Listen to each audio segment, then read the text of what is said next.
Dr. Shabir, welcome to Let the Quran Speak. Pleasure to be on. We are looking at misunderstood verses, Dr. Shabir, and the verse we are looking at now is from chapter 3, verse 59. It says, the similitude of Jesus before God is as that of Adam. What's so controversial or misunderstood about this verse? Well, actually, this verse is misunderstood several ways. Okay. First of all, by some critics who pointed out, it can't be that Jesus is like Adam because Adam was created directly from soil and Jesus wasn't. But I think this is just being nitpicky about the analogy, because when we make an analogy, we say this is like that. We don't mean in every respect. We mean in one particular respect usually. And in this case, the Quran is pointing out that they're both creatures of God. So if God created Adam, God created Jesus as well. Now it's not so much misunderstood, but understood only partly by Muslim scholars, because Muslim scholars have operated in their tafsir works, the classical commentaries, by just simply focusing on the Arabic and the Islamic tradition. And they sometimes knew some things of the traditions from our Jewish and Christian friends, and these sometimes came to be classified as Israeliyat, but mostly they took stories rather than to go deep into a study of the previous scriptures. But when one goes into a study of the previous scriptures, one finds in the New Testament in particular that Jesus is said to be the second Adam. And Paul makes a great deal of this, that the first Adam sinned, brought sin into the world. Jesus, brings grace and whatever. But the fact that he could be called a second Adam, that automatically classifies him as a human being. So one human being, brought destruction into the world. This other human being, being the ideal and perfect one, he brings grace and truth and blessings from God, overturning the previous situation. Mm-hmm.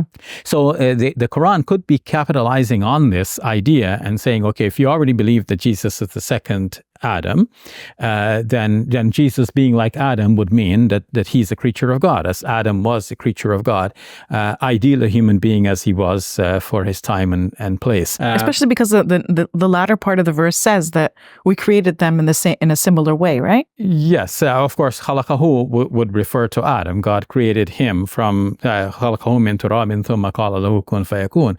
God created him from dust and then said to him, be, and he was. Mm-hmm. So Muslim scholars have explained this by saying, well, just as God created Adam from without any parents, God created Jesus lacking one parent, and the rest of us God creates with both parents, and this rounds off God's ways of creating, from both parents, from neither parent, from just one parent. But of course, the Quran has more to it than this. In the Bible, Adam is referred to as the Son of God. And many people are surprised by this. They haven't heard it mentioned. I hadn't heard it before. Yeah. So Luke, in his gospel, it gives us a genealogy of Jesus. Jesus is the son of Joseph. And Joseph is the son of Heli, and so on. It goes all the way back to Adam. And then Luke concludes by saying, who was the son of God?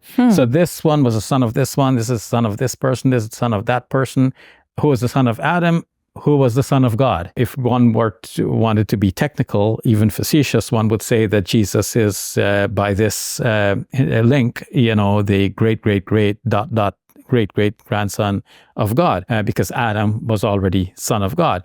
And this would, of course, help Muslims to press their case forward, that often when the term son of God is used in the Bible, especially in reference to Jesus, it has a sort of metaphorical meaning, just as in the case of Adam, it has a metaphorical meaning.